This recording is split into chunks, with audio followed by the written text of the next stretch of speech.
Good morning everyone. आज हम जो बात करने वाले हैं वो 8th क्लास का 5th लेसन कर रहे हैं जियोग्राफी का। उसका नाम क्या है? Agriculture practice is significance and types. Agriculture के लिए मैं बात कर रही हूँ। एग्रीकल्चर होती क्या है?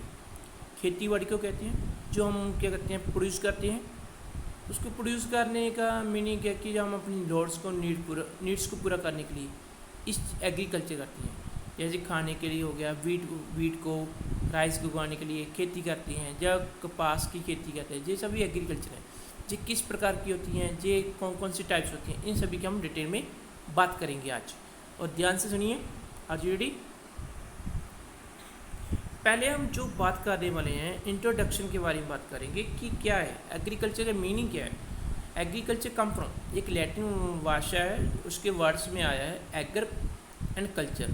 भी एग्रीकल्चर मीनिंग क्या है? Soil cultivation respectively. इसका मीनिंग है कि इस मिट्टी में कोई चीज़ उगाना, मिट्टी में कोई चीज़ें उगाना, यानी कि किसी चीज़ को प्रोड्यूस करना, वो क्या एग्रीकल्चर है। एग्रीकल्चर और farming is a one of oldest occupations practice known to human kind. जो एग्रीकल्चर है कोई नया धंधा नहीं है या नया काम नहीं है। इसको प्रोड्यूस करने में बहुत पुराना है। बहुत सालों से इसकी क्या प्रोडक्शन हो रही है। ह्यूमन बीइंग को लगा कि जब उसको खाने की ज़रूरत पड़ी या उसकी थिंग्स की ज़रूरत पड़ी, उसने भी उसको प्रोड्यूस करना शुरू कर दिया। Journey of raw material to finish the product involve the 3 stages of economics activity: primary, secondary and tertiary sector.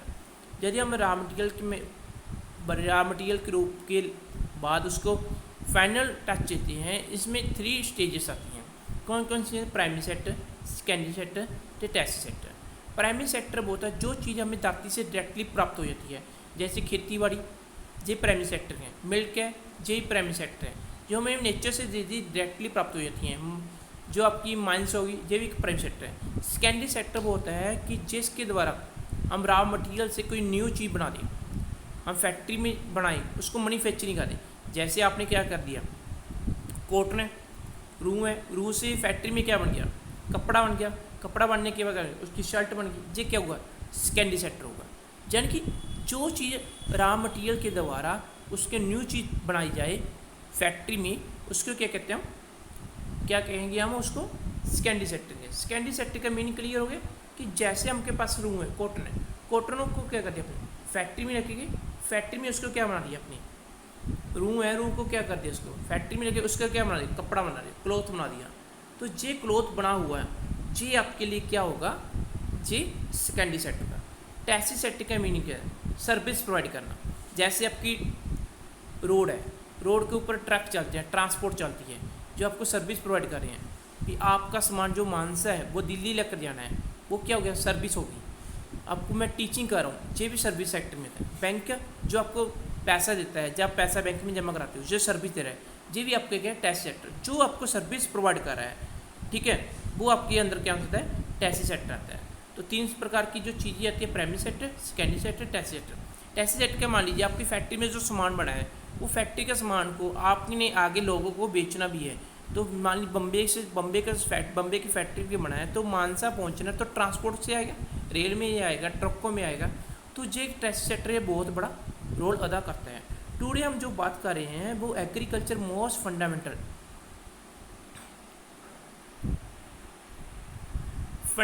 Economics activity है, way meets about 90% of food beverage requirement. जो हमें पता है कि इससे क्या है, 90% हमें क्या होता है कि हमें फूड की प्राप्ति जहाँ से होती है, और बेवरेज रिक्वायरमेंट मान लीजिए बहुत सारे दूसरे पदार्थों की हमें जरूरतें जहाँ पर होती हैं। बल्क ऑफ क्लॉथ्स हो गए, फाइबर होगी, लार्ज अमाउंट रॉ मटेरियल हो गया। तो हमें जो अलग अलग इंडस्ट्री के लिए अलग अलग रॉ मटेरियल चाहिए। जब हम कहते हैं कि जो bulk of the cloth fibre हो गया, ये सभी हमें कहाँ से मिलती है? किससे मिलती है? हमें एग्रीकल्चर से मिलती हैं, जो हमें डिफरेंट इंडस्ट्री के लिए हेल्प करती हैं। इट प्राइमरी इंक्लूड में cultivation of crops and rearing of cattle. Cultivation तो हमें पता है क्रॉप के मतलब उगाई होती है, बहुत सारी फसलें उगाई होती हैं। इसके अलावा हमें पशुओं के लिए चारे के लिए हेल्प करती है। We sell the develop and understanding of different types of farming and practice in the world. हम आज जो बात करने वाले हैं वो डिफरेंट टाइप्स, जो अलग अलग प्रकार की कल्टीवेशन होती हैं, वर्ल्ड में, उसके बारे में बात करेंगे। एग्रीकल्चर की practice is over 49% of the land surface of earth. तो 49% है, हमें पता है कि जो लैंड सरफेस के अंदर की एग्रीकल्चर प्रोड्यूस होती है। Employ of over half of world population. मान ली 50% से भी ज़्यादा जो लोग वर्ल्ड में रहते हैं वो क्या काम करते हैं, एग्रीकल्चर का काम करते हैं। आगे हम जो बात करते हैं की फैक्टर्स फॉर एग्रीकल्चर ग्रोथ। तो कौन कौन से फैक्टर्स होते हैं जो एग्रीकल्चर को प्रोड्यूस करने में हेल्प करते हैं। पहले नंबर जो हमारे पास आता है climate.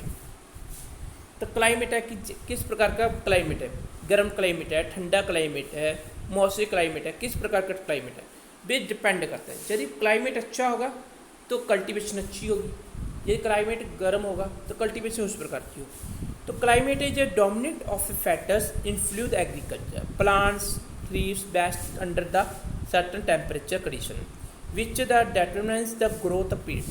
Annual and seasonal distribution of rainfall determine the available the water levels, supply plants and active growth of speed of crops. जिस स्पीड में हमें पता है कि जहाँ पर रेनिंग अच्छी होगी, जिस स्पीड में रेनिंग अच्छी होगी सीजन में, तो वहाँ पर कल्टीवेशन अच्छी होगी, उस प्रकार की कल्टीवेशन होगी। जैसे कि इस एरिया में गर्म टेम्परेचर है तो उस गर्म उसमें कल्टीवेशन उस प्रकार की होगी। आगे जो सॉइल की हेल्प करती है, सॉइल यदि अच्छी होगी, उपजाऊ होगी, कल्टीवेशन यूटिलाइजेशन होगी, फर्टिलाइजर होगी, तो वहाँ पर उस एरिया में क्या होगी, प्रोडक्शन क्या होगी, अच्छी होगी। The soil is determine the types of crops that can be grown the any region. Most crops require specific soil characteristics. तो हमें पता कि जैसे कि हमें कपास के लिए सबसे अच्छी मिट्टी कौन सी मानी जाती है, ब्लैक सॉइल मानी जाती है। तो उस सॉइल क्रॉप के लिए अलग अलग फसलों की जरूरत पड़ती है। Leaf and range. तो बेटे हमें आगे जो बात करनी है और रीजन्स के बारे में, तो उसमें प्लेन एरिया है चाहे माउंटेन एरिया है, जो किस प्रकार का एरिया है, तो हमें उस प्रकार की हमें इफेक्ट करता है। यदि एरिया अच्छा होगा, मान लीजिए आपका एरिया है प्लेन एरिया, तो वहाँ पर कल्टीवेशन अच्छी होगी। माउंटेन एरिया है तो वहाँ पर कल्टीवेशन कम होगी। क्यों? क्योंकि हमें पता है कि उस एरिया में कल्टीवेशन हेल्प करने में, प्रोड्यूस करने में ये हेल्प करती है। तो आगे हम जाते हैं कि ड्रेंच के मीन क्या होता है, पानी, जहाँ पर पानी ज़्यादा होगा, लेक्स होगी, जहाँ ग्राउंड वाटर अच्छा होगा, वहाँ पर कल्टीवेशन क्या होगी, अच्छी होगी। अदरवाइज जो इरिगेशन का सिंचाई के लिए हमें जो फेवरेबल होती हैं। ह्यूमन फैक्टर्स, ह्यूमन फैक्टर क्या, सोशल फैक्टर हो गया, आपको पता है economics, political factors important influence करता है टाइप्स ऑफ एग्रीकल्चर। तो एग्रीकल्चर को प्रैक्टिस करने, प्रोड्यूस करने में जो थ्री फैक्टर के इंपॉर्टेंट रोल अदा करते हैं। वो कैसे करते हैं कि लोकल लिंक कैसे है, लोगों के डेवलपमेंट हुए कि इकोनॉमिक्स जो पुराने ज़मानों में बात कर रही हैं, या उनके पास ट्रैक्टर आ चुके हैं, या उनके पास न्यू चीज़ें आ चुकी हैं जिसके कारण वो कर सकते हैं। इकोनॉमिक सिस्टम है, लोग अमीर हैं जब गरीब हैं, क्या लोग एफर्ट कर सकते हैं कि हम न्यू टेक्निक अपनाएं यदि उनके पैसा होगा।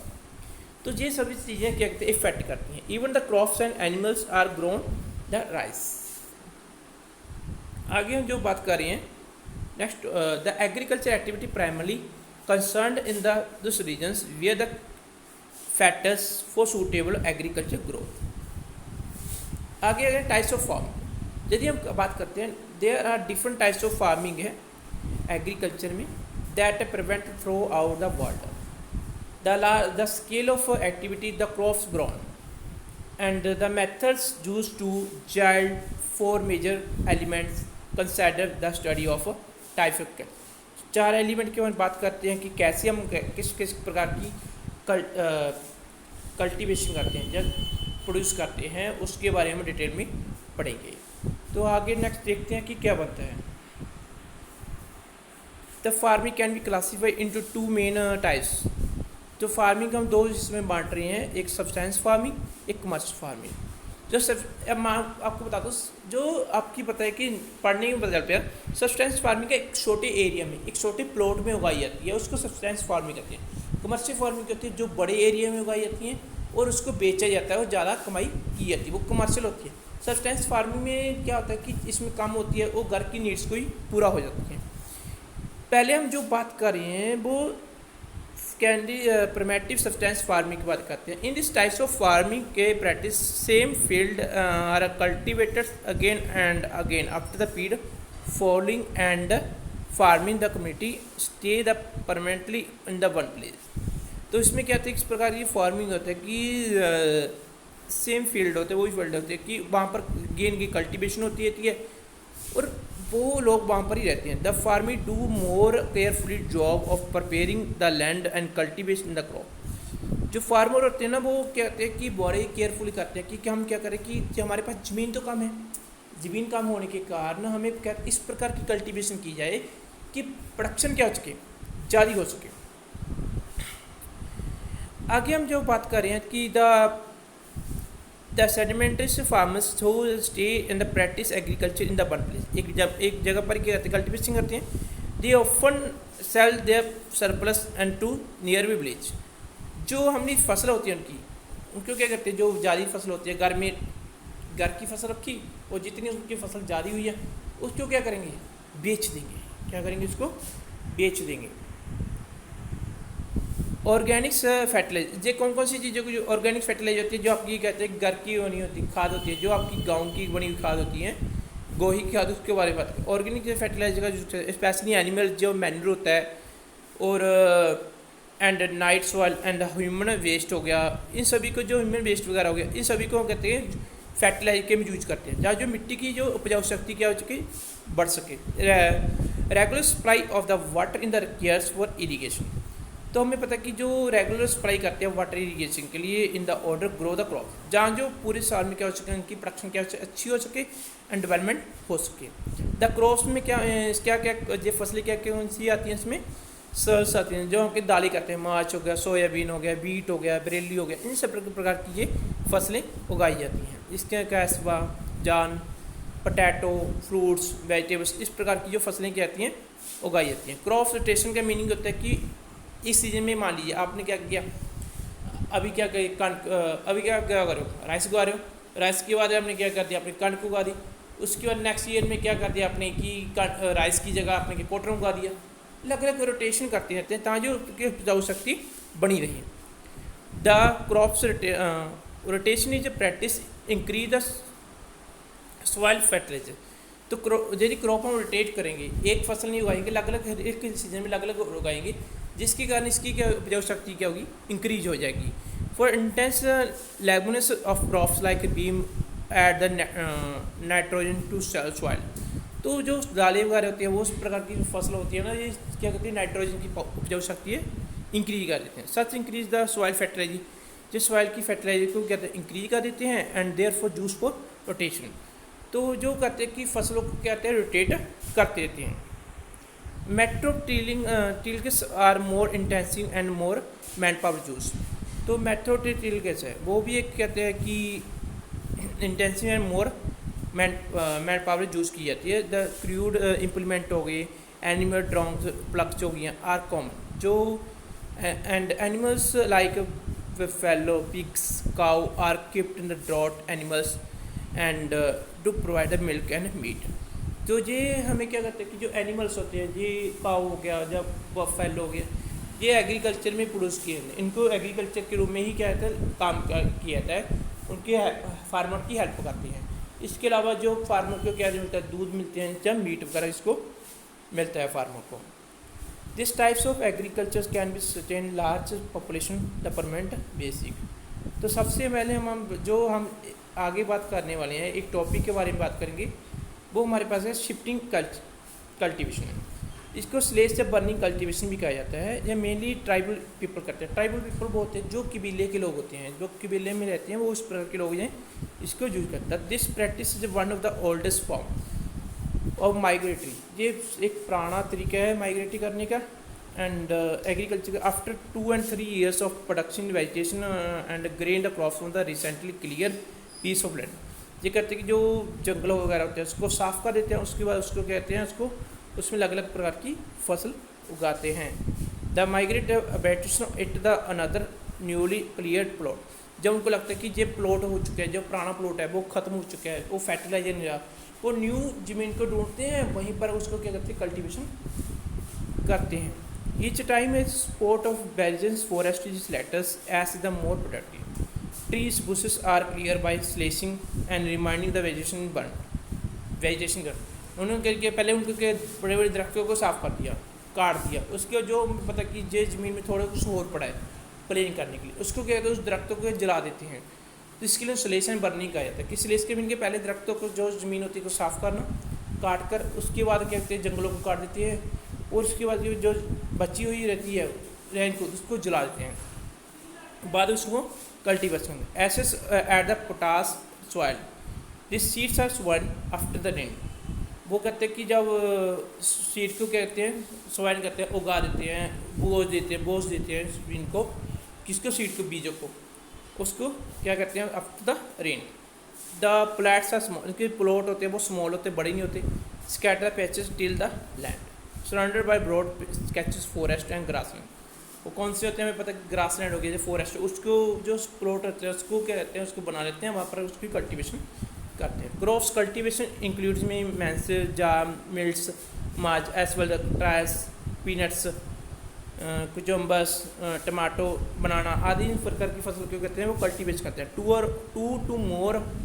To to four different crops are often grown each other. अलग अलग प्रकार की 2 या 2 या 4 फसल इसको प्रोड्यूस करते हैं। As they ripen at a different time, अलग अलग समय पकती हैं। At the food supply is always available, इसके लिए उनके लिए फूड क्या है, हमेशा लिए अवेलेबल होता है। Family members do all the work and crude farming methods implement like sticks, hoes, picks, matches. जो पुराने तरीके होते हैं इस चीज़ को यूज करते हैं, वो सभी मेंबर इसको कल्टीवेशन करने में हेल्प करते हैं। Farmers supplement their food supply bye hunting के द्वारा and food gathering and fishing.